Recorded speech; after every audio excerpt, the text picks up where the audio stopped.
Que Deus abençoe a todos grandemente. Eu gostaria de meditar com você sobre o que está escrito no Evangelho de João, no capítulo 13, no versículo 33.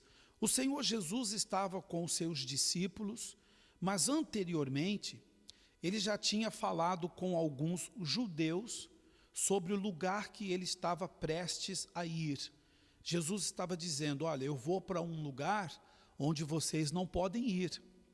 Jesus estava falando, obviamente, do reino dos céus, o lugar da salvação. Então ele dizia para alguns: para onde eu vou, você não pode ir.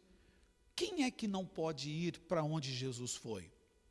Aquele que não é salvo, aquele que não entregou-se completamente a Ele, aquele que não entregou sua vida 100%. Por exemplo, a entrega do Senhor Jesus foi 100%.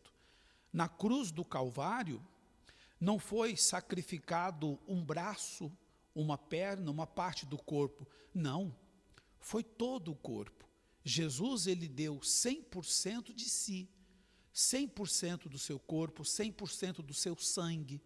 Todo o sangue de Jesus foi derramado na cruz do Calvário. O sangue dele todo foi vertido. Então, a entrega foi total.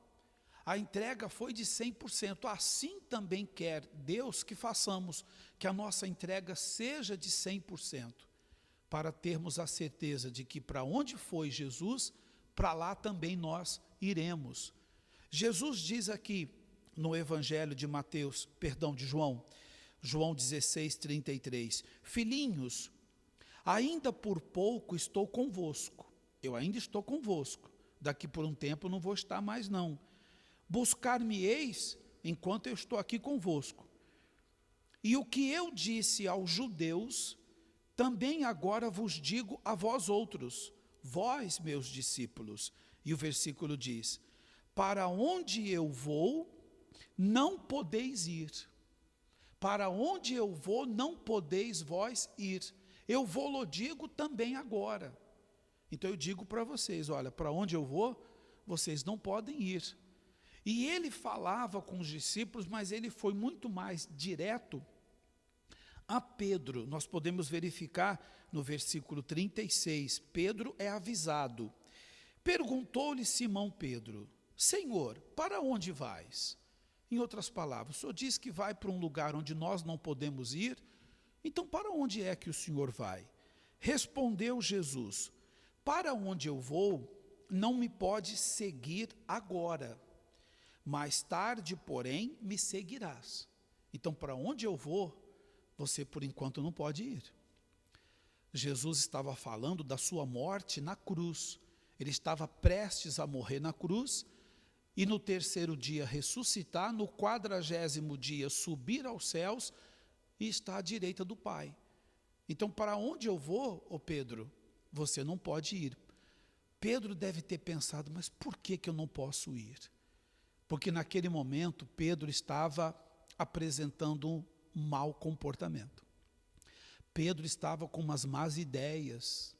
Jesus estava observando que Pedro estava prestes a vacilar. Pedro estava dando uma brecha mesmo para o mal entrar nele. Eu me refiro ao facto de que logo depois ele negaria a Jesus por 3 vezes. Jesus menciona isso. No versículo 37, replicou Pedro: Senhor, por que eu não posso seguir-te agora? Por ti eu darei a minha própria vida. Por que eu não posso ir para onde o Senhor vai? Por que eu não posso seguir ao Senhor? Para onde o Senhor vai? Para o céu, para o reino dos céus? Eu para lá também quero ir. Mas por que eu não posso ir com o Senhor para lá? Senhor, por ti eu dou a minha vida. Aí Jesus fala para ele no versículo 38.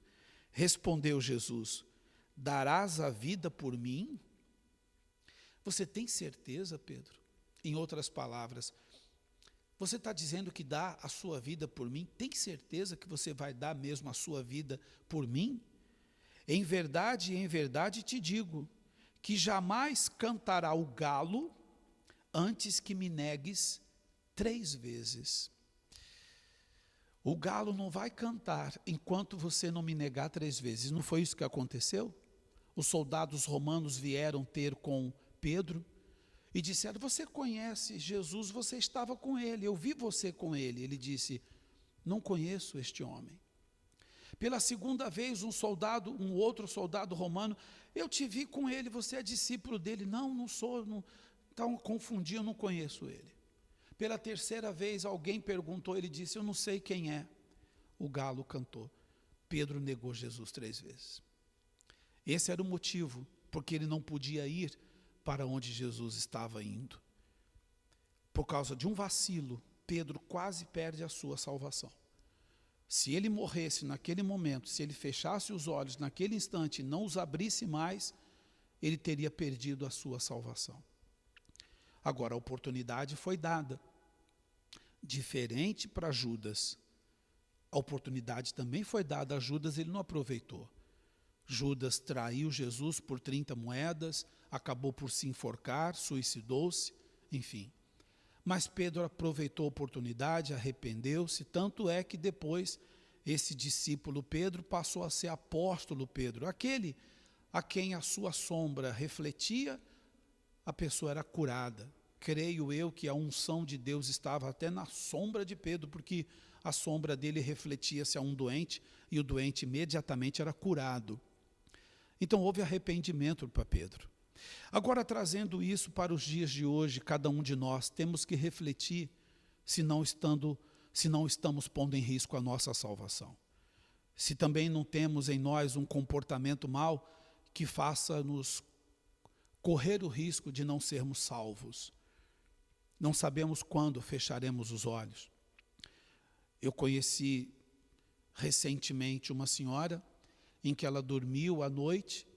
Pela manhã o marido foi levar o pequeno almoço, café da manhã, à cama, e ela estava morta.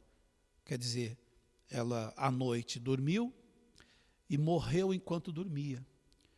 Quer dizer, a salvação, a alma salva para aquela pessoa que crê como ela creu na sua salvação. Então, todo ser humano há que se preparar. Todo ser humano precisa se preparar para o dia da salvação. E não pôr em risco a sua salvação como Pedro pôs. Por isso a gente entende agora porque Jesus disse: você não pode ir para onde eu vou. Enquanto você não se consertar, Pedro, enquanto você não se arrepender do que está maquinando na sua mente em fazer contra mim. Enquanto você não se arrepender dos erros que tem, você não vai para onde eu vou. Serve para cada um de nós. Temos que nos arrepender dos nossos erros, dos nossos atos maus e nos converter verdadeiramente, se arrepender verdadeiramente, se entregar verdadeiramente ao Senhor Jesus. Tá bem? Então pense nisso, você que assiste esse vídeo, e lute pela sua salvação. Um abraço, Deus abençoe a si e a sua família.